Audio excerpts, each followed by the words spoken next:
নামাজ এটি শুধুমাত্র আনুষ্ঠানিকতার নাম নয় যে আপনি মসজিদে যাবেন আর হুটহাট করে সাজদা দিয়ে চলে আসবেন। আপনার সাজদার আল্লাহর খুব দরকার পড়েছে, তাই না? আপনি সাজদা না দিলে আল্লাহর কোনো লস আছে? লস নেই। কারণ হচ্ছে গোটা বিশ্বজাহানে যত কিছু আছে, বিশ্বজাহানের সব কিছু আল্লাহ তাআলাকে সাজদা দেয়, আল্লাহর জিকির করে, তাসবিহ পাঠ করে। সুবহানাল্লাহ। এজন্য আল্লাহ কোরআনুল কারীমের বিভিন্ন জায়গায় বলেছেন, ইউসাব্বিহু লিল্লাহি মা ফিস সামাওয়াতি ওয়া মা ফিল আরদ। আল্লাহ তাআলা বলেছেন, আসমান জমিনে যা কিছু আছে সব কিছু অনবরত যার জিকির করছে তিনি কে? তিনি হচ্ছেন আল্লাহ। এই যে গাছের পাতা নড়ে, আপনি মনে করছেন গাছের পাতা নড়ছে আর বাতাসে শনশন আওয়াজ হচ্ছে, এটা আপনার কাছে বাতাসের সাউন্ড মনে হয়, কিন্তু ওই সাউন্ড দিয়ে গাছের পাতা সব সময় যার তাসবিহ জিকির করছে তিনি কে? আপনি আপনার মতো আব্দুল্লাহ, আপনার মতো আব্দুল করিম, আব্দুল সাত্তার আল্লাহর জিকির না করলে আল্লাহর কোনো লস নাই। আপনি আল্লাহকে সাজদা না দিলেও আল্লাহর কোনো ক্ষতি নাই। কারণ এই মহাবিশ্বে অনেক কিছুই আছে যারা প্রতিনিয়ত আল্লাহকে সাজদা দেয়, আল্লাহর জিকির করে, তাসবিহ জপে। বরং আপনি আল্লাহকে সাজদা দিলে লাভটা কার? আরো জোরে বলেন। গত বছর বা তার আগের বছর যেহেতু নামাজ নিয়ে আলোচনা হয়েছে, নামাজের গুরুত্ব, নামাজ না পড়লে কি হবে, এইসব নিয়ে আলোচনা হয়েছে। তাহলে আজকে এই বছর নামাজ আমাদেরকে কি শেখায়, এগুলো আমরা জেনে যাব ইনশাআল্লাহ। আপনারা কি মনে করেছেন যে নামাজ কেবলমাত্র কিছু আনুষ্ঠানিকতার নাম? আজান হলো আর আপনি মসজিদে ঢুকলেন, নামাজ আদায় করে চলে আসলেন, বাস এই শেষ? নো। ইসলামকে যে 5টি পিলারের উপরে স্থাপন করা হয়েছে তার মধ্যে সবচেয়ে গুরুত্বপূর্ণ পিলারের নাম হচ্ছে সালাত। ঈমানের পরেই তার স্থান, এবং এই সালাত হচ্ছে একজন মুমিনের জীবন পরিচালনার সামগ্রিক ট্রেনিং। একজন মুমিনের সামগ্রিক জীবন পরিচালনার ট্রেনিং গ্রহণের একটি সর্বোৎকৃষ্ট ইবাদাহ। এর ভেতরে আপনার জীবন পরিচালনার ট্রেনিং নিহিত রয়েছে। আপনি সালাত থেকে আপনার জীবন পরিচালনার ট্রেনিং নেবেন, তারপরে সালাতের বাহিরে সালাতের শিক্ষার আলোকে জীবন পরিচালনা করবেন। এই জন্য 5 ওয়াক্ত 5 বার সালাতের ব্যবস্থা করেছেন কি আল্লাহ। আমি মাত্র 10টা শিক্ষা নামাজের আজকে বলবো, এই 10টা শিক্ষা শিখায় যাব। গত বছর নামাজের ওয়াজ হয়েছে, আর এবছর নামাজের শিক্ষার ওয়াজ হবে। এই 10টা শিক্ষা যদি আপনারা বাস্তবায়ন করতে পারেন, আল্লাহর কসম, নিজের personal life, family life, social life চমৎকার হয়ে যাবে। আসমান জমিন থেকে শুধু আল্লাহর বরকতের বারিধারা বর্ষণ হতে থাকবে। সুবহানাল্লাহ। কয়টা শিক্ষা? আর একটু জোরে বলেন না। এত তো বলা যাবে না, রাত অনেক হয়ে গেছে। বেশি লম্বা ওয়াজ করলে আবার ফজরের নামাজ কাজা হবে, নামাজ যেন কাজা না হয়। তাহলে আজকে আমরা নামাজের 10টি শিক্ষা জেনে যাব। কয়টা? আরো জোরে। চলেন আমরা শুরু করি। নাম্বার 1, নামাজ আমাদেরকে ঐক্যবদ্ধ থাকার শিক্ষা দেয়। মুসলমান এক থাকবে, তারা কখনো অনৈক্যে বা বিভেদে জড়িয়ে পড়বে না। এর কারণ হলো রব্বুল আলামিন এই নামাজকে একা একা ফরজ করেন নাই। আল্লাহ তাআলা নামাজকে জামাতের সঙ্গে ফরজ করেছেন। বলেন তো, নামাজকে কি আল্লাহ তাআলা একা একা ফরজ করেছেন নাকি? আদান হয়ে যাওয়ার পরে অজর ছাড়া যদি একা একা নামাজ পড়েন তাহলে হক আদায় হবে নাকি? কারণ রব্বুল আলামিন নামাজকে জামাতের সঙ্গে ঐক্যবদ্ধভাবে নামাজ আদায় করার জন্য আল্লাহ ওইভাবেই জামাতবদ্ধভাবে নামাজকে ফরজ করেছেন। এই জন্য কোরআনুল কারীমের 2 নম্বর সূরা সূরাতুল বাকারা 43 নম্বর আয়াতে রব্বুল আলামিন বললেন, ওয়া আকিমুস সালাতা ওয়া আতুজ যাকাতা ওয়ারকাউ মা'আর রাকিঈন। সালাত কায়েম করো আর যাকাত দাও, রুকুকারীদের সঙ্গে গিয়ে রুকু করো। মসজিদে যারা রুকু করছে গিয়ে তাদের সাথে মিলেমিশে রুকু করো, অর্থাৎ জামাতের সাথে সালাত আদায় করো। এই যে নামাজে আমরা যখন দাঁড়াই, আমাদের দেশের ইমাম সাহেবরা এগুলো বলেন না। হজ আর ওমরা করেছেন কে কে? একটু কষ্ট করে হাত তুলেন তো আপনারা। মাশাআল্লাহ, হাতগুলো নামান। হজ ওমরা যারা করেনও নাই, এখন তো ফেসবুক ইন্টারনেটের যুগ, আপনারা কাবা শরীফ হারামাইন শরীফাইন, দুই হারাম, অর্থাৎ মসজিদে হারাম আর মসজিদে নববীর সালাত আপনারা অনেকে ইউটিউবে ফেসবুকে দেখেন, তাই না? আপনারা নিশ্চয়ই খেয়াল করেছেন, মসজিদে হারাম বা মসজিদে নববীতে যখন সালাত শুরু হয়, নামাজে জামাতে নামাজ আদায়ের জন্য একামত দেওয়া হয়। একামতের পরে হজ ওমরা যারা করেছেন, আপনারা কি কখনো শুনছেন সরাসরি আল্লাহু আকবার বলে, নাকি এর আগে আরবিতে দুই তিনটা কথা বলে? আপনারা অনেকে অর্থ হয়তো বুঝেন না। দেখবেন ইউটিউবে ঢুকে বা ফেসবুকে ঢুকে আপনারা দেখবেন একামত শেষ, আমার দেশে একামত শেষ হলে ইমাম সাহেব কি বলে, মোবাইল বন্ধ করেন, কাতার সোজা করেন, অথবা কেউ কেউ সোজা আল্লাহু আকবার। আপনি হারামাইনে দেখবেন ইকামতের পরে ইমাম সাহেব বলছে ইস্তাউ আকিমু সুফুফাকুম ওয়াতাদিলু, অথবা বলবে সফু সুফুফাকুম ওয়া তারাসু ওয়া সুদ্দুল খালাল। হজ ওমরা যারা করছেন মনে পড়ছে এই শব্দগুলো, সেন্টেন্সগুলোর কথা এরকম বলে কিনা?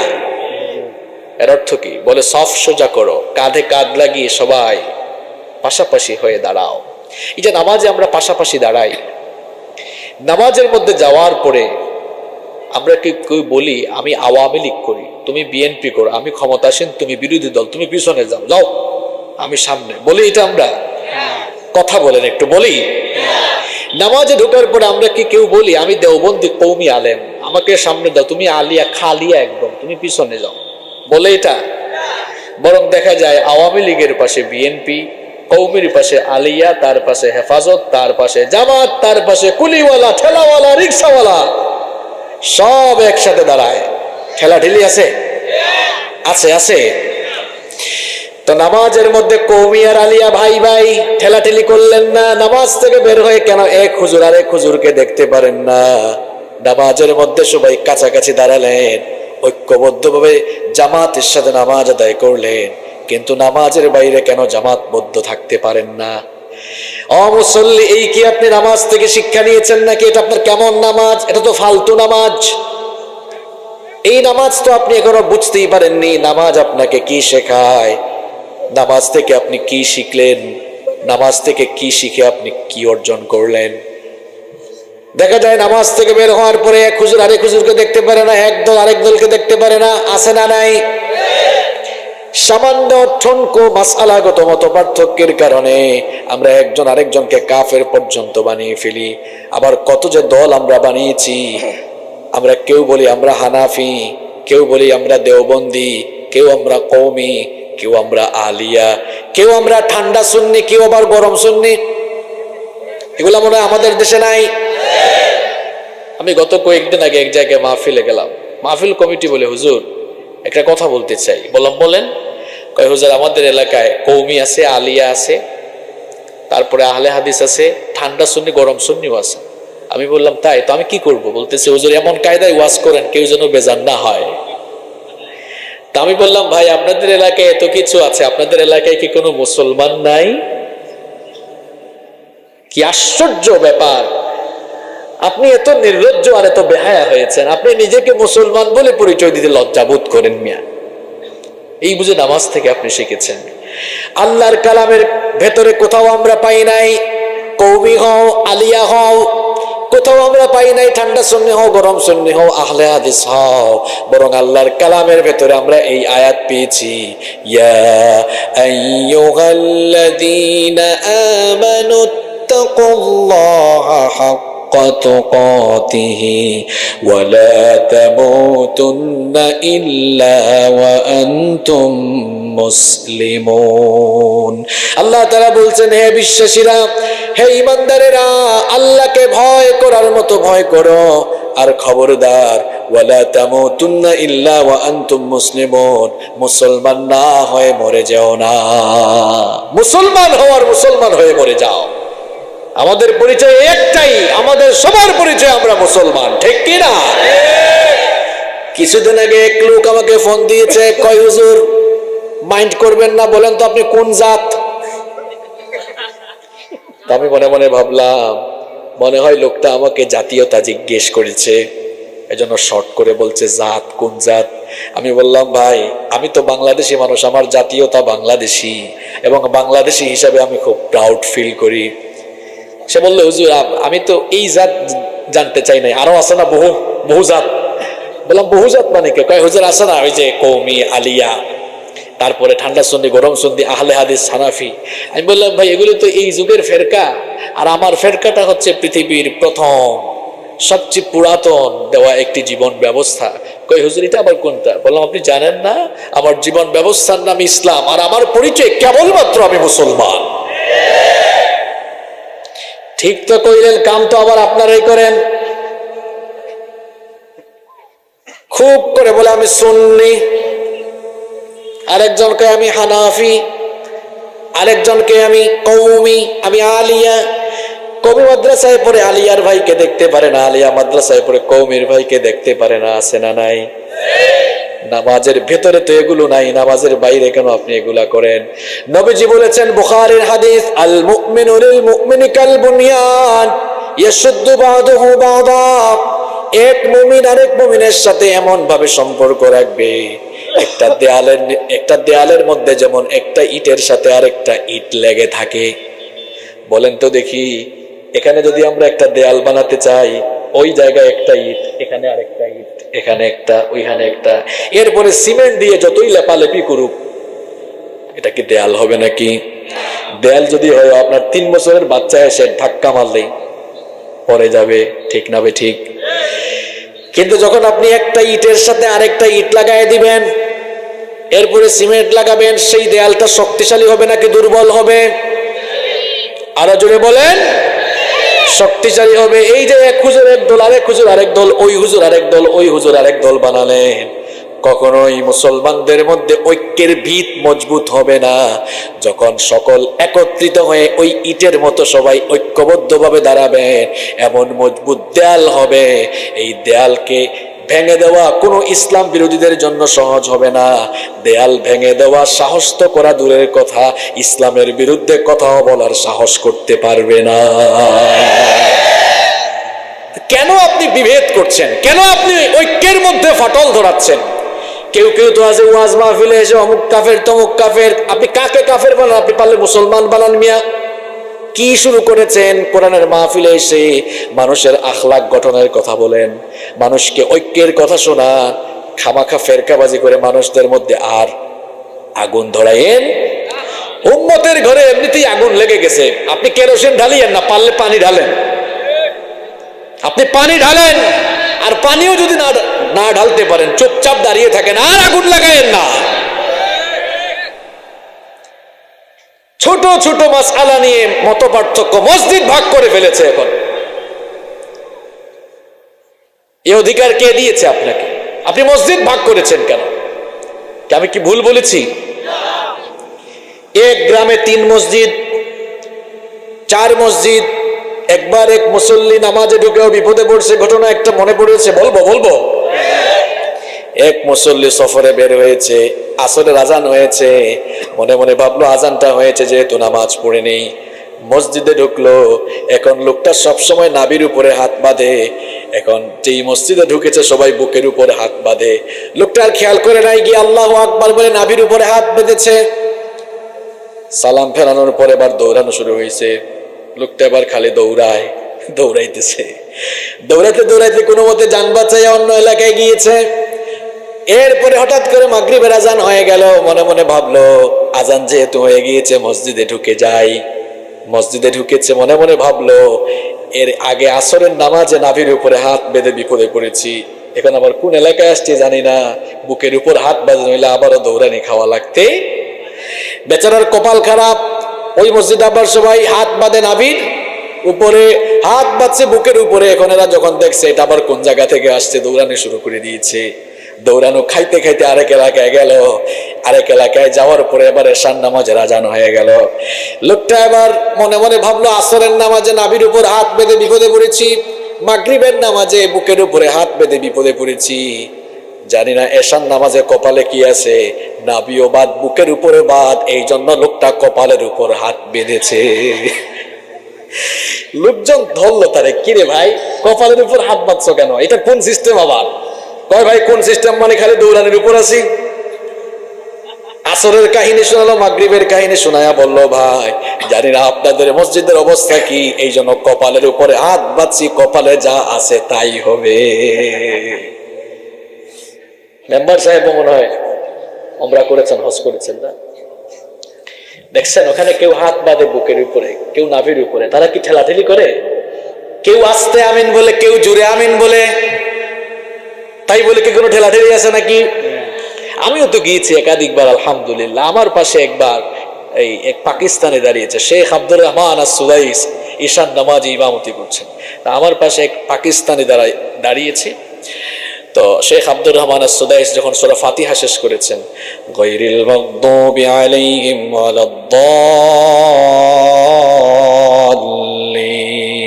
এখন আমি আস্তে করে বললাম আমিন, আর আমার পাশে পাকিস্তানি এসে বলে আমিন।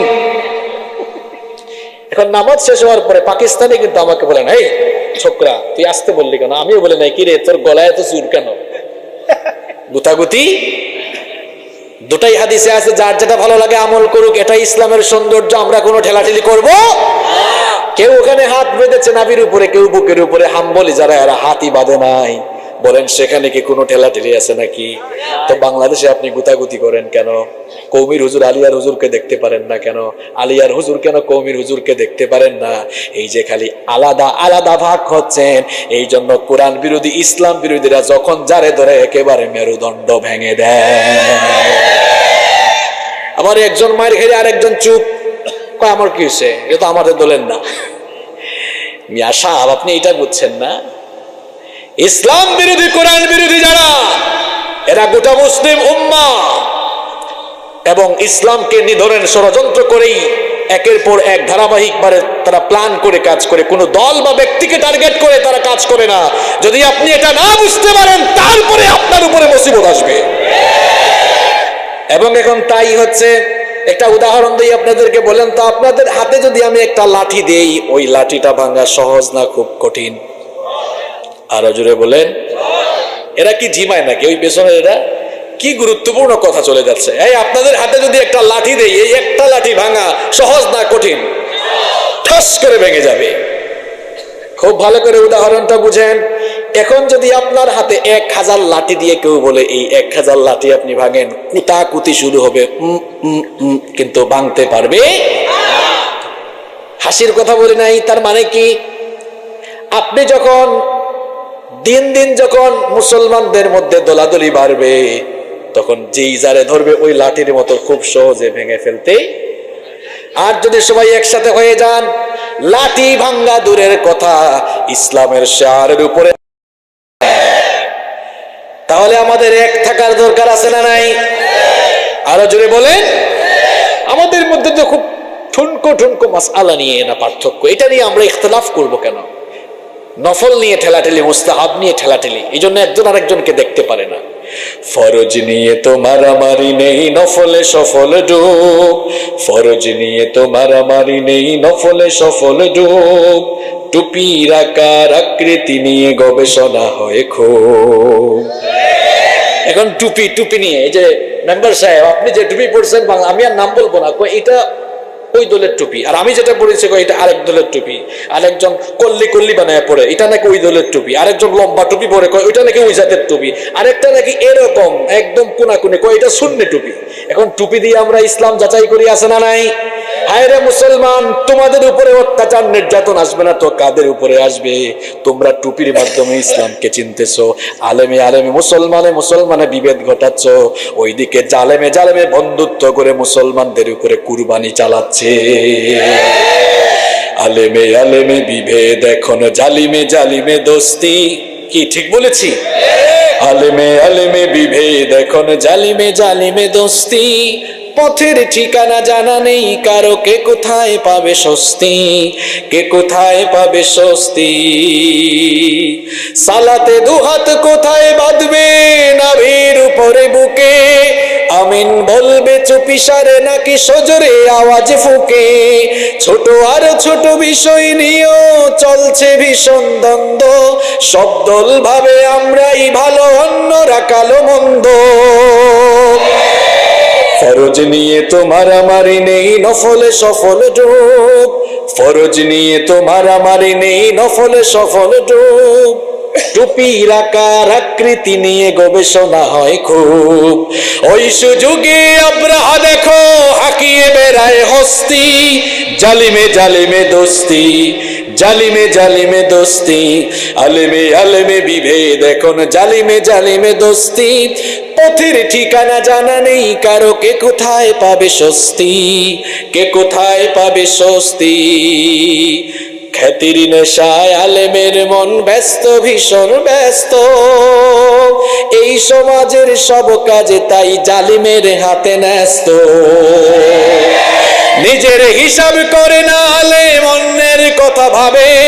বিরোধকারীরা জান্নাতে নাকি জাহান্নামেই যাবে। কাফের ফাসিক লক্ষ ফতোয়া পকেটেই আছে জমা। আল্লাহর কাছে ছাড় আছে তবু তার কাছে নেই ক্ষমা। হেরার চিরাগে চিনতে পারেনি এখনো আপন পর। জালিমের হাতে চলে গেছে তাই নিজের সাজানো ঘর। হেরার চিরাগে চিনতে পারেনি এখনো আপন পর। জালিমের হাতে চলে গেছে তাই নিজের সাজানো ঘর।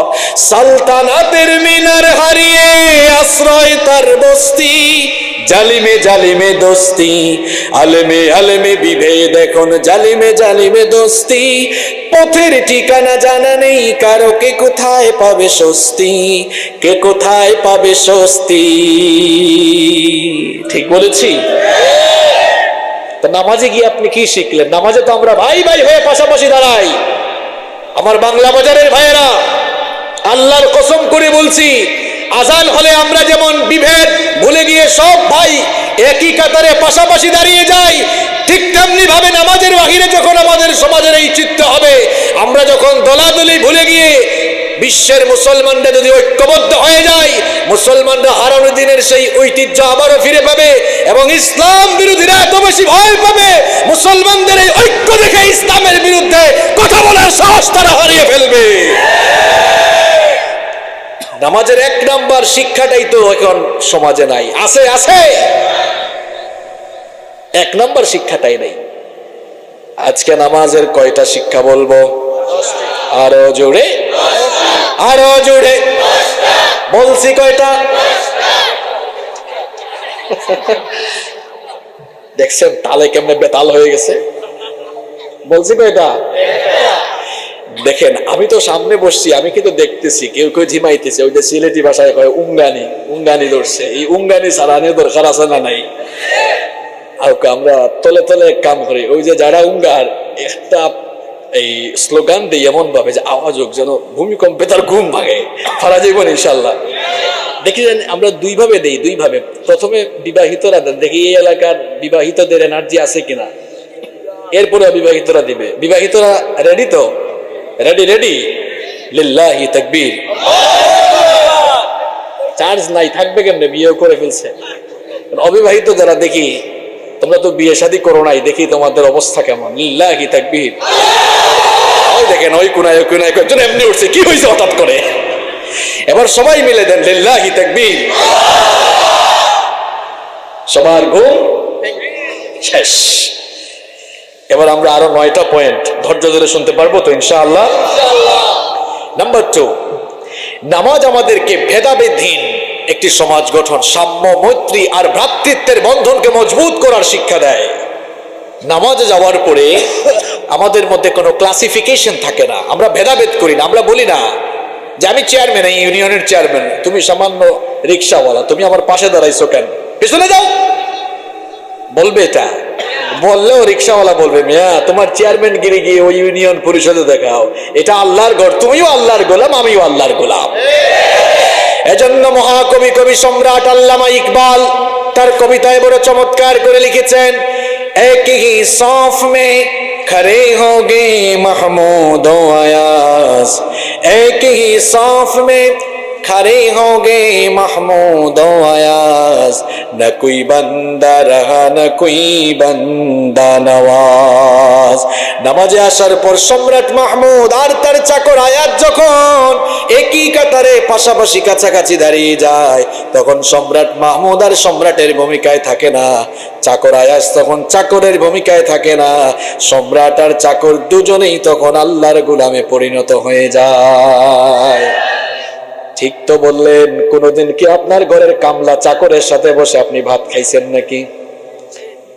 ঠিক তো বললেন। কোনদিন কি আপনার ড্রাইভারের সাথে বসে ভাত খেয়েছেন নাকি? কোনদিন কি আপনি আপনার চেয়ে লোয়ার ক্লাসের মানুষকে বুকে টেনে নিয়েছেন নাকি? কোনদিন কি তার সাথে সুন্দর ভাষায় কথা বলেছেন নাকি? কোনদিন কি রিকশাওয়ালা চাচাকে চাচা বলে সম্বোধন করেছেন নাকি? বরং আপনার চরিত্র এমন, চাইনিজ রেস্টুরেন্টে খাওয়ার পর 100 টাকা বকশিশ ওয়েটারকে দেন, আর আমার রিকশাওয়ালা চাচাকে 10টা টাকা বাড়ায়া দিতে গেলে বাড়ায়া না দিয়া উল্টা তার গালে থাপ্পড় লাগায়। ইস, যে আওয়াজ ঠিকের তোলে তোলে কামগুলা কে করে বাংলাদেশে এগুলো? এই যে একজন বলছে বেতন থেকে এরাই, তা আসলেই তো কারা করে তাইলে? ওয়াজ মাহফিলে আসতে খালি ঠিক ঠিক তো করে কারা এই কামগুলা? এই জন্য আমি মাঝে মাঝে গাড়িতে আমার সফর সঙ্গীদেরকে বলি, দেখছেন ভাই বাংলাদেশের মানুষরা কত ভালো, সব তারা ঠিক বলে, কোনোটাই নাকি বেঠিক না। তো বেঠিক কামগুলা কে করে? তো নামাজ আমাদেরকে ভেদাভেদহীন ভ্রাতৃত্বপূর্ণ সমাজ গঠনের শিক্ষা দিল, কিন্তু আমাদের মধ্যে ভ্রাতৃত্বের লেকিংস আছে না নাই? অনেক লেকিংস আছে। তাহলে এই লেকিংস দূর করে এক ভাই আরেক ভাইয়ের সাথে সম্পর্ক বাড়ানোর দরকার আছে না নাই? আল্লাহ তৌফিক দান করেন, বলেন আমিন। আরো অনেক পয়েন্ট আছে, বেশি লম্বা করা যাবে না। নাম্বার 2 তাইলে কি জানলাম? নামাজ আমাদেরকে ভ্রাতৃত্বের বন্ধন মজবুত করার শিক্ষা দেয়। নাম্বার 3 নাম্বার হচ্ছে নামাজ আমাদেরকে সময়ানুবর্তিতা শিখায়। টাইমলি কাজ করা, সময়ের কাজ সময় মতো করা, এই শিক্ষা আমাদেরকে নামাজ দেয়। কারণ আমরা প্রত্যেকদিন নামাজ আদায় করি কয়বার? আরো জোরে, আরো জোরে। 5 বার নামাজ আদায় করি। বলেন তো 5 বারের নামাজ 5 ওয়াক্তের জন্য 5টা টাইম ফিক্সড আছে না নাই? এখন বাংলা বাজারের মানুষ যদি বলে না ফজরের নামাজ আমরা দুপুর 11:30টার সময় পড়বো, পড়া যাবে নাকি? কারণ কেউ যদি বলে আমরা জোহরের নামাজ সন্ধ্যা 7টার সময় পড়বো, পড়া যাবে নাকি? আপনি আপনার টাইমে ইচ্ছা মতো নামাজ পড়তে পারবেন না, কারণ রব্বুল আলামিন বলেন ইন্নাস সালাতা কানাত আলাল মুমিনিনা কিতাবাম মাওকুতা। নামাজকে নির্দিষ্ট সময়ানুবর্তিতার উপরে ফরজ করেছেন কে? ওই টাইমেই পড়তে হবে। এই যে আপনি টাইমে নামাজে যান, ফজরের টাইম যখন হয় সব বাদ দিয়ে যান, জোহরের টাইম যখন হয় সব বাদ দিয়ে যান। তো ফজরের নামাজ ফজরে পড়েন, জোহরের নামাজ জোহরে আপনি আদায় করেন। তাহলে আপনি টাইম মতো পড়তে কেন বসেন না? এমনকি টাইম মতো প্রোগ্রাম কেন শুরু করেন না? বাংলাদেশি মানুষের খাসলত হলো, যদি পোস্টার কিংবা ব্যানারে লেখা থাকে অনুষ্ঠান শুরু হবে 3টায়, পাবলিক মনে করে এটা শুরু হবে 5টায়। ঠিক না? ঠিকও বলেন, তার মানে কমন পড়ে গেছে, এরকম আছে। তো সময়ানুবর্তিতা নামাজ শিখালো। আপনার জীবনে টাইম মেনটেন নাই। আপনি সকালের নাস্তা দুপুরে খান, দুপুরের খাবার আপনি বিকেল বেলা খান, কোনো টাইম নাই। আবার ছাত্র ভাইরা যারা আছে এরা সঠিক সময় পড়াশোনা করে না, পড়ার টাইমে পড়ে না, খেলার টাইমে খেলে না, ঘুমের টাইমে ঘুমায়, রাত 2টা 3টা হয়ে যায়। যুবক ছেলেরা ফেসবুকে থাকে। এই জন্য যুবক মানুষ গাল তাল ভেঙে একদম তোমার এই অবস্থা কেন? যৌবন তো আগে থেকেই তুমি শেষ করে দিচ্ছ। এরপরে গালের মধ্যে বিচি উঠতে উঠতে শেষ। তোমার চেহারার লাবণ্য হারিয়ে গেল কেন? কারণ তুমি রাতের বেলা ঘুমাও না, সারা রাত তুমি ফোন নিয়ে জেগে থাকো। টাইমের কাজ টাইমে না করলেই শরীরের উপরে ক্ষতি আছে না নাই? কথা বলেন না কেন? আমাদের দেশে 9টার গাড়ি কয়টায় যায় গাড়িওয়ালাও জানে না, স্টেশন মাস্টারও। একবার এক যাত্রী রেলওয়ে স্টেশনে গেল, 11টা বাজে তার ট্রেন। এখন যাত্রী লাগেজ টাগেজ নিয়ে বসে আছে, ভাবতেছে যখনই আসুক আমি একটু রেস্ট করি। হঠাৎ করে 11টার সময় ট্রেনের হুইসেল শুনলো। হায় হায়, বাংলাদেশেও কি এটা সম্ভব নাকি? একদম ঘড়ির কাঁটা 11টা চলে এসছে। খুশি হয়ে আবার লোকটা যখন ওঠে ট্রলি ব্যাগ লাগেজ ধরলো, আর একজন বললো ভাই রে উঠে কোনো লাভ নাই, গতকাল রাত 11টার ট্রেন আজ রাত 11টায় এসেছে। এরকম হয় কি হয় না? 9টার গাড়ি 11টার গাড়ি কয়টায় যায় আমরা জানি। তা আপনি কি শিখলেন নামাজ থেকে? নামাজ আপনাকে টাইমলি কাজ করা শেখায়। এরপরে আসেন নাম্বার 4, 4 নাম্বার, নামাজ আপনাকে নেতা নির্বাচনের শিক্ষা দেয়। নামাজ আপনাকে নেতা নির্বাচনের শিক্ষা দেয়। কেমনে নামাজ আপনাকে নেতা নির্বাচনের শিক্ষা দেয়? গত বছর নামাজের ওয়াজ খুব মজা করে শুনছেন, আজকে নামাজের শিক্ষাগুলো ভালো করে শুনে যান। আপনার জীবনে কেন সুখ শান্তি নাই? সমাজে কেন এত দুঃখ দুর্দশা?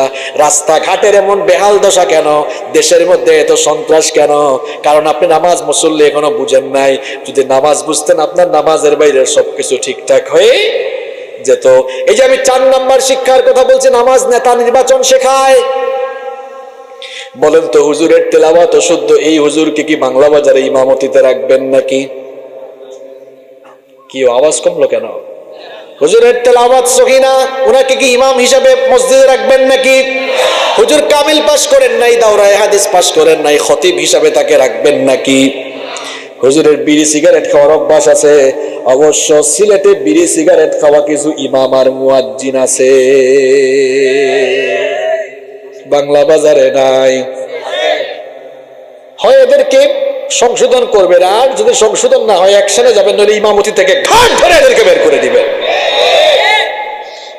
আমি দেখেছি সিলেটে পাঞ্জাবি পরে, গোল গোল পাঞ্জাবি পরে কাকু ধোয়া উপরের দিকে মারা। আমি কই হায় হায় হায় হায়, এটা কোন জামানায় আমরা চলে এসেছি? আছে না নাই? তোমাকে বিড়ি সিগারেট খাওয়ার অনুমতি কে দিয়েছে? ইমাম সাহেব, আপনি তো মাকরু কাজও আপনার দ্বারা করা শুভ পায় না, ঠিক কি না? এতগুলো মানুষের ইমামতি করেন আপনি। তেলাওয়াত শুদ্ধ হলে আপনি ইমাম রাখেন না, ভালো আলেম না হলে খতিব রাখেন না, ইমাম সাহেবের বউ পর্দায় না থাকলে ইমাম রাখেন না। এই ইমামের পেছনে 200, 300, 400, 500, 1,500 মানুষ নামাজ আদায় করে। এই ইমাম রাখার বেলায় বাপরে বাপ আপনারা খুব সচেতন, কিন্তু সমাজের ইমাম যাদের পেছনে হাজার হাজার লক্ষ লক্ষ মানুষ থাকে, তাদেরকে নেতা বানানোর সময় এগুলো বাটপার কিনা, ছেসরা চোর সামার কিনা, এগুলো জেনাখুর কিনা, হারামখুর কিনা, এগুলো আপনারা দেখেন না বলে সমাজ থেকে দুঃখ দুর্দশার বোঝা আজও যাচ্ছে না। এত ঠিকওয়ালা থাকলে এরা নেতা হয় কেমনে? এত ঠিকওয়ালা থাকলে এরা নেতা হয় কেমনে? বেনামাজিকে আপনি নেতা বানান কেন? ইসলামী সমাজে মুসলমানদের নেতা তো কখনো বেনামাজি হতে পারে? মুসলমানের সমাজে বেনামাজি নেতা হতে পারে না, সুদখোর নেতা হতে পারে না। আমার দেশের অবস্থা হলো এমন, মুসল্লি নামাজ পড়ে ঠিক নামাজ বুঝে না, এই জন্য দেখা যায় হারামখোর, সুদখোর, চাঁদাবাজ, টেন্ডারবাজগুলোকে নেতা বানিয়েছে।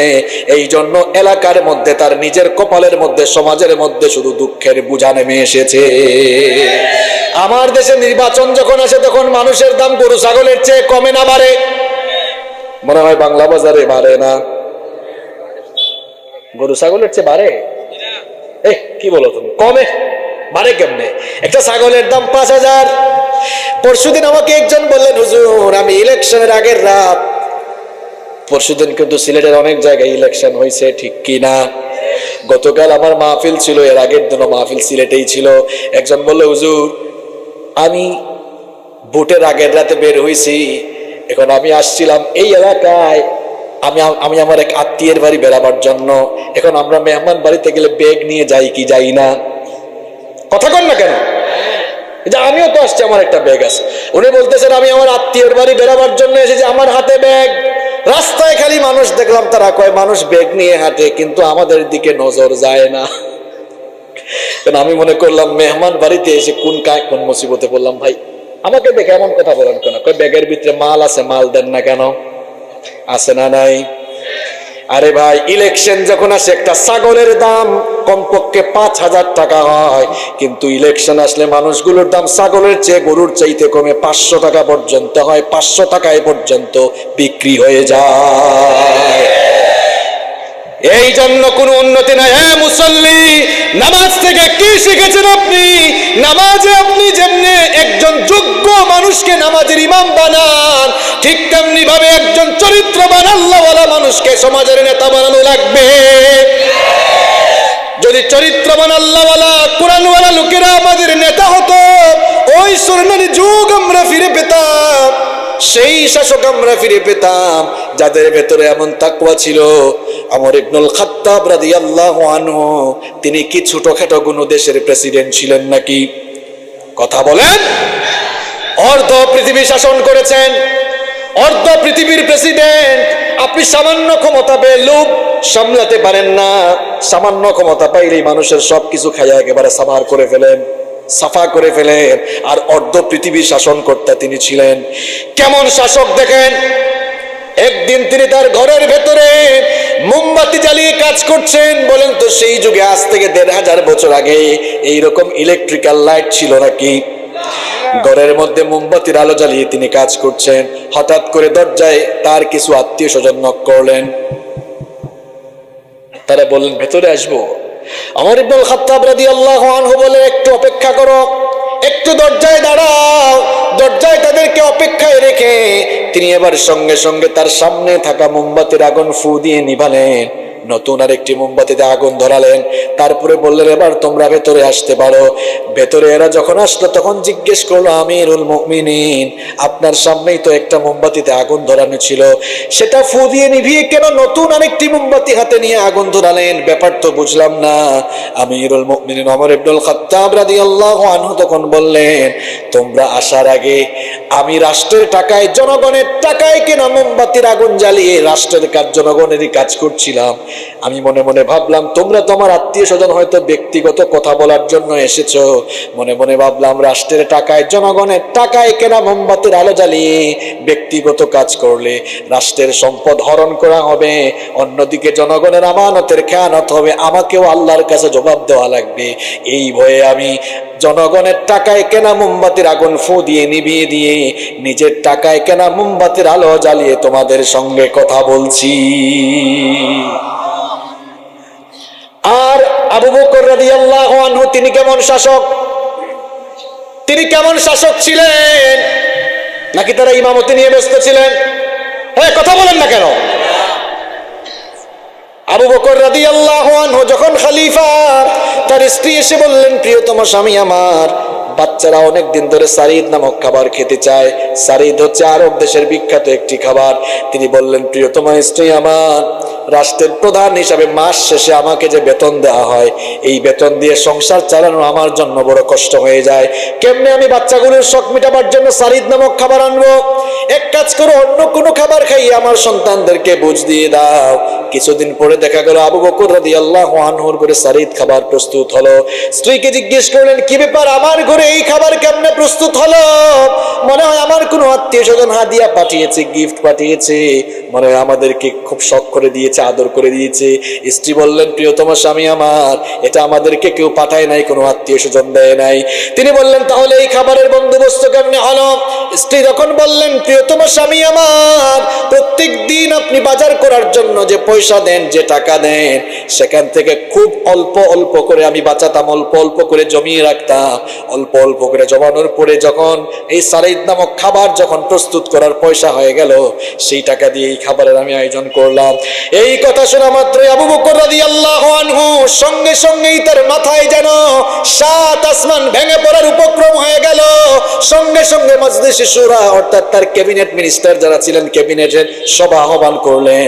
ক্যাবিনেটের সভা আহ্বান করে বললেন আল্লাহ রাসূলের সাহাবীরা শোনো, আমি আবু বকরকে মুসলমান রাষ্ট্রের খলিফা, রাষ্ট্রপ্রধান হিসেবে মাস শেষে যে বেতন দেওয়া হয়, গত মাসে দেখেছি আমার স্ত্রী আমাকে জানিয়েছেন আমার ঘরের সব খরচ করার পরেও আরো এত টাকা বেঁচে যায়, সুতরাং আগামী মাস থেকে এত টাকা কম বেতন দিলেও আবু বকরের কোনো অসুবিধা নাই। সুবহানাল্লাহ তো কইলেন। আর আপনি একটু ক্ষমতা পাইলে কি করেন? সব গম চাল একদম খাইয়া সাফা করে ফেলেন, ঠিক কি না? আমরা তো খাটের নিচে জুতা রাখি। আমার দেশে কিছু শেষরা চুর আছে, খাটের নিচে তারা জনগণের তেল লুকায়া রাখে। ঠিক তো কইলেন। এর কারণটা কি জানেন? মুসল্লি আপনারা নামাজ বুঝেন নাই।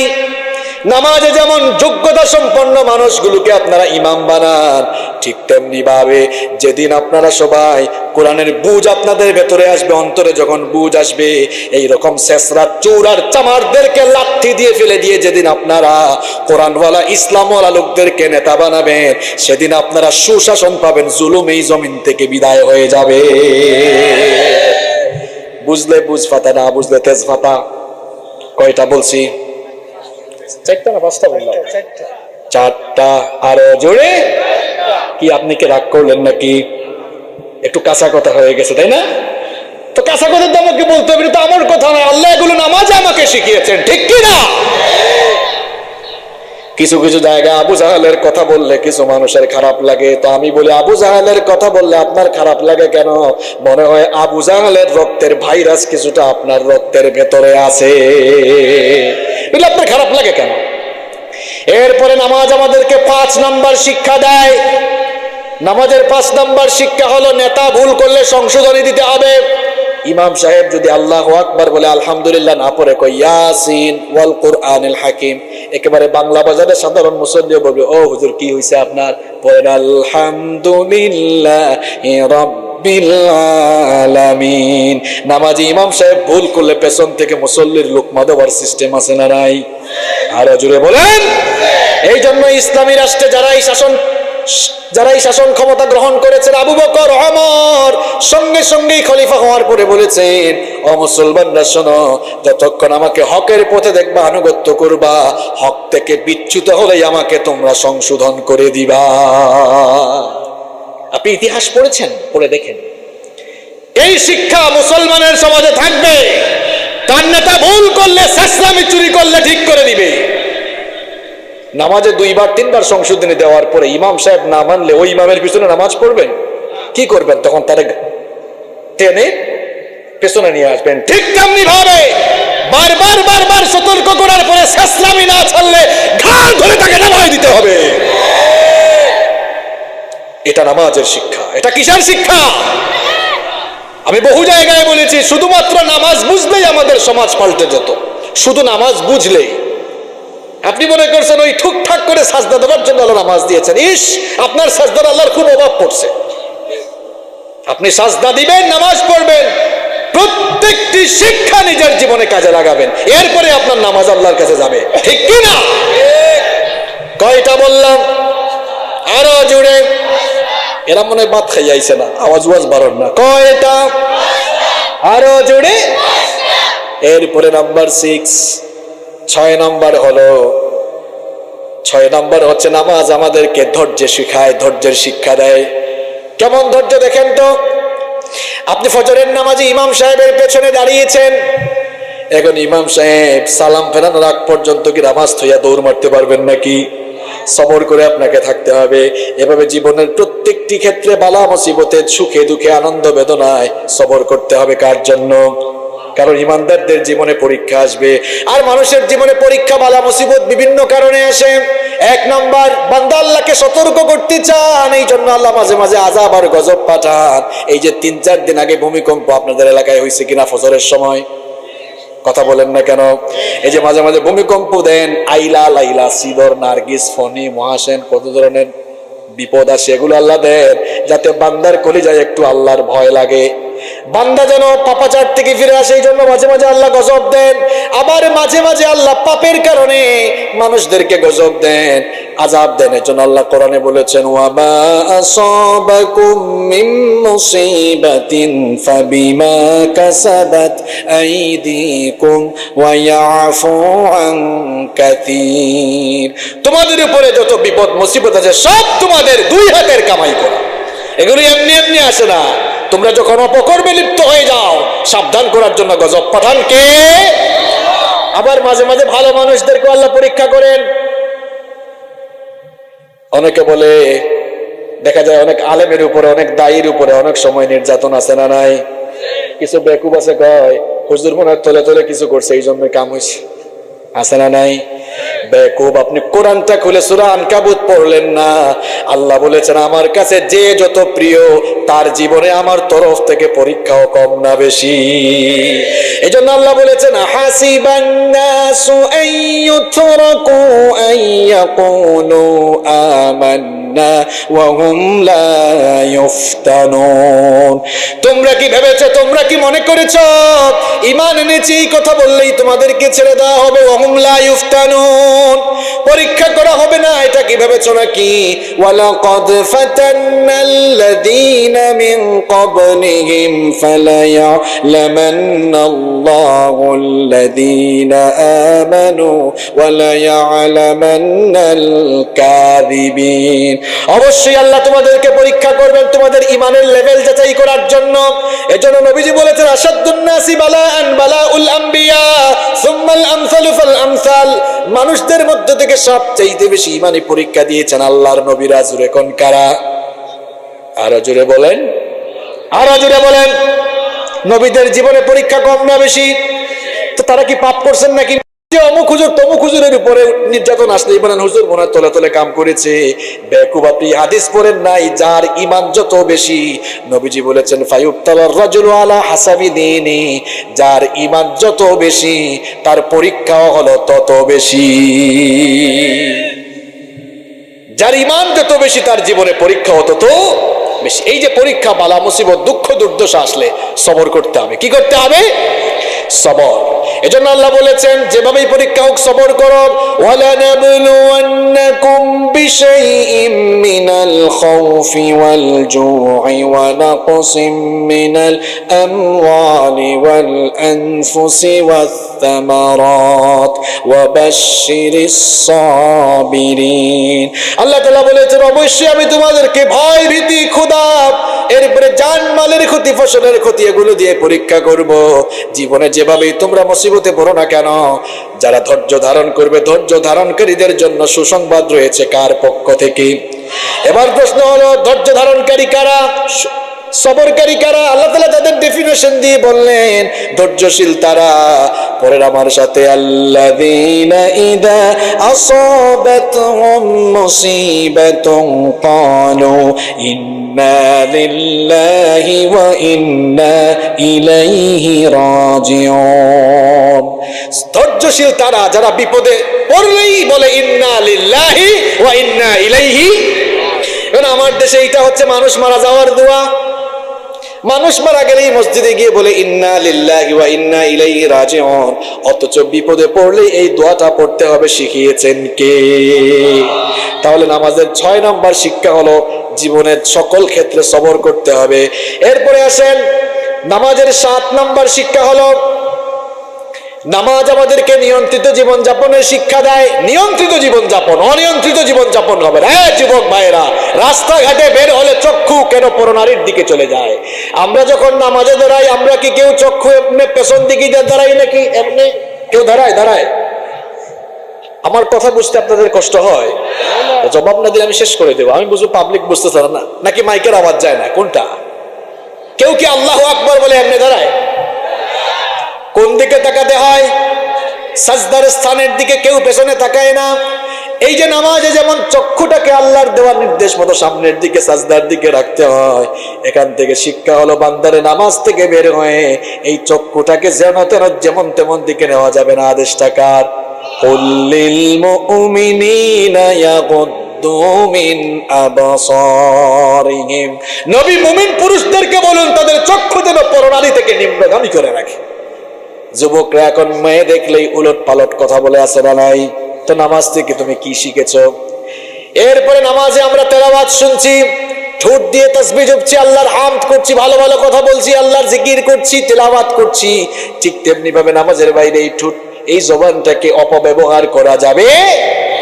এইভাবে করে নামাজ থেকে ট্রেনিং নিয়ে নিয়ে আপনাকে নিয়ন্ত্রিত জীবনযাপনের শিক্ষা নেওয়া লাগবে। নামাজের 8 নম্বর শিক্ষা হলো নামাজ আমাদেরকে কোরআন ভিত্তিক জীবনযাপন গঠনের শিক্ষা দেয়।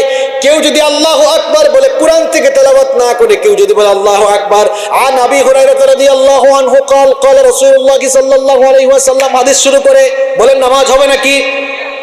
কথা বুঝতেছেন আমার? এই পাবলিক কি জিমায় না কথা বুঝেন? আমি নিজেও বুঝি না। আমার কথা কি বুঝেন না আপনি? কি দামি দামি কথা বলে যাচ্ছি, এগুলো জীবনে শুনবেন না। আপনি যে 10টা শিক্ষা বলে গেছি এগুলা নিয়ে যান, মাহফিল সফল, জীবন সফল। আমি বলছি 8 নম্বর শিক্ষা হলো নামাজ আপনাকে কোরআনের আলোকে জীবন গঠনের শিক্ষা দেয়। নামাজে কোরআন ছাড়া অন্য বই থেকে নামাজ পড়বেন, নামাজ বাতিল। বুখারী থেকে পড়েন আপনি। عن ابي هريره رضي الله عنه قال قال قال رسول الله صلى الله عليه وسلم। লম্বা হাদিস পড়েন, যত পৃষ্ঠাই পড়েন, নামাজ হবে। কারণ নামাজ একটা বই থেকেই তেলাওয়াত করতে হয়, সে বইটার নাম কি? আরো জোরে বলেন। এই নামাজে যেমন কোরআন থেকে তেলাওয়াত করা বাধ্যতামূলক, একজন মুসলমান নামাজের বাহিরে জন্ম থেকে মৃত্যু পর্যন্ত কোরআনের আইন অনুযায়ী জীবন পরিচালনা বাধ্যতামূলক, ফরজ। এই নামাজ থেকে শিখছেন না, নামাজে গিয়া কোরআন তেলাওয়াত করে নামাজ থেকে বের হইয়া কোরআনের বিরুদ্ধে, আলেমদের বিরুদ্ধে বক্তব্য দেন, কোরআন বিরোধীদেরকে হামলা মামলাদের পাইলেই পিটান। মুসল্লি এই বুঝি নামাজ থেকে আপনি শিখেছেন, তাই না? মুসল্লির ঘরের মুসল্লি, এটা কোন জাতের নামাজ আপনার? নামাজে তো কোরআন ছাড়া অন্য কোনো বই থেকে পড়া যায় না। ঠিক তেমনি ভাবে নামাজের বাহিরে কোরআন ছাড়া অন্য কিছু চলতে পারে? কোরআন ছাড়া যেখানে যা কিছু দিয়ে বিচার হবে সেখানেই ফিতনা ফাসাদ বাড়বে না কমবে? কোরআনের বিচার যেখানে আছে শান্তি সেখানে আছে না নাই? আরো জোরে বলেন। সৌদি আরবে কি কোরআনের আইন সম্পূর্ণ আছে নাকি? আরো জোরে বলেন। অল্প আছে, কিন্তু যতটুকু আছে অল্পতেই শান্তি, কম না বেশি? অল্পতেই যদি এত শান্তি হয়, পুরোটা হইলে না জানি কত শান্তি আসতো।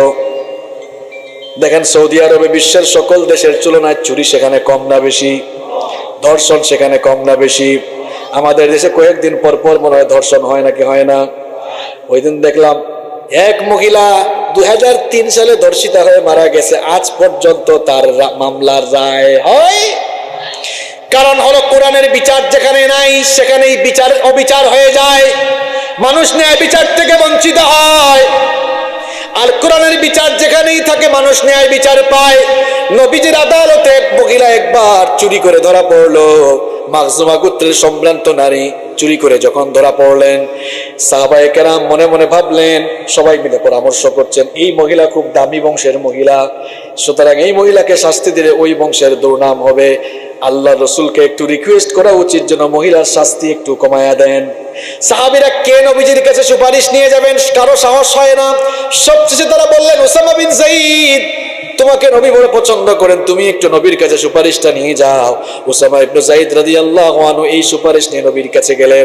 সঙ্গে সঙ্গে নবীজি মিম্বরে দাঁড়িয়ে খুতবা দিলেন, সাহাবীদেরকে বললেন, আমার সাহাবীরা তোমরা আমার কাছে এসেছো আল্লাহর বিধান কার্যকর করার ক্ষেত্রে আমি যেন নমনীয় হয়ে যাই। তোমরা শোনো, আজ ওই মহিলা চুরি করে ধরা না পড়ে আমার নিজের কলিজার টুকরা মেয়ে ফাতেমা যদি চুরি করে ধরা পড়তো, বাপ হয়ে আমি নিজেই আমার মেয়ের হাত আমি কেটে ফেলতাম। আর আপনি এমন বিচার করেন, আপনার দলের লোক হইলে মনে এই ওসি কারে ধরছো, তাড়াতাড়ি ছাড়ো, ঠিক কিনা? আমার দেশে চুরি করে চোর যখন জেলে যায় আরো প্রমোশন নিয়ে বের হয়, তারপর ডাকাত হয়। ধর্ষক দেখা যায় জেলের মধ্যে আছে, বের হয়ে কত ধর্ষক এখনো জেলের ভেতরেও যায় নাই, আছে না নাই? আমি চ্যালেঞ্জ করছি, বাংলাদেশে একটা ধর্ষণের বিচার খালি কোরআন দিয়ে করে দেখেন, একটা বিচার দেখে যতগুলো লুচ্চা বদমাশ আছে এক বিচার দেখে তারের মতো সোজা হয়ে যাবে। নামাজ আমাকে এই শিক্ষা দেয়, নামাজের ভেতরে যেমন কোরআন তেলাওয়াত বাধ্যতামূলক, নামাজের বাইরে সব জায়গায় কোরআনের আইন মানাও নফল না বাধ্যতামূলক। মনোযোগ আছে না গেছে? আরো জোরে বলেন।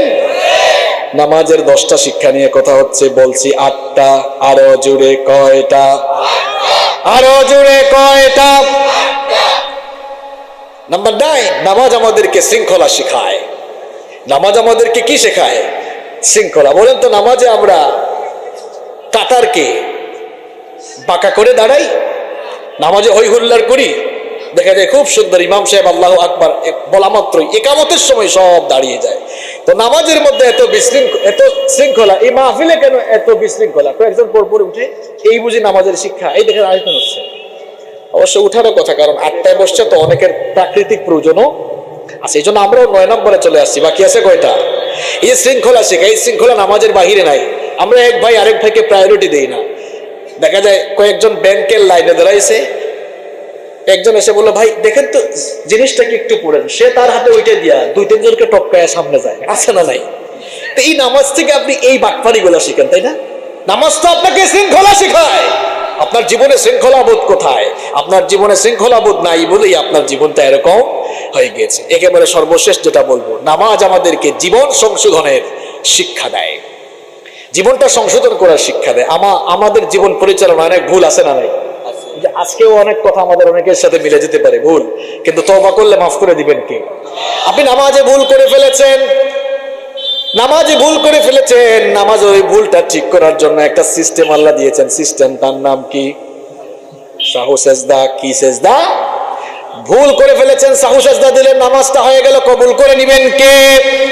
আপনিও আপনার জীবনে ভুল করে ফেলেছেন, পাপ করে ফেলেছেন, গুনাহ করে ফেলেছেন। যদি তাওবার মতো খাঁটি তাওবা করতে পারেন, আপনাকেও মাফ করে দিবেন কে? আপনার গুনাহ হতে পারে খাল, বিল, নদ, নদী আর পুকুরের পানির সমান। আপনার মনে রাখা দরকার, আমার আল্লাহর দয়া হলো সাগর আর মহাসাগরের পানির সমান। আপনার গুনাহ যদি হয় বিশাল পাহাড়ের সমান, আমার আল্লাহর দয়া হলো আকাশের সমান। আপনার গুনাহ যদি হয় মাথার উপরের বিস্তৃত আকাশের সমান, আমার আল্লাহর দয়া হলো তার আরশের সমান। এই জন্য তাওবা করে ফেলেন, জীবন সংশোধন করার এই প্রতিজ্ঞা নিয়ে আজকে মাহফিল থেকে চলে যাই, এবং এই নামাজের শিক্ষাগুলোকে আমরা আসেন বাস্তব জীবনে কাজে লাগাই।